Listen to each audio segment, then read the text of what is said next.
Ayan, kain na ho tayo ng mais. May butter na ho yan. Lagyan ho natin ng konting asin para masarap.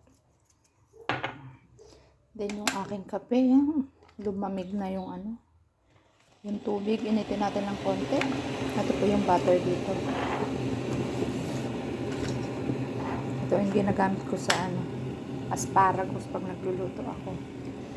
Ayan. Hindi na kaya na ni Inday. Sabi ko din ako kakain. Buti na lang may mais.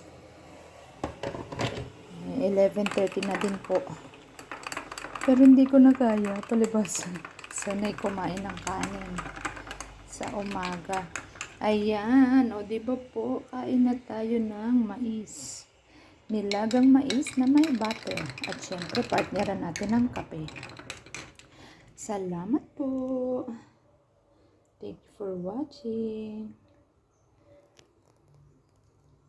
Shalom, shalom. Nagkalat na yung butter.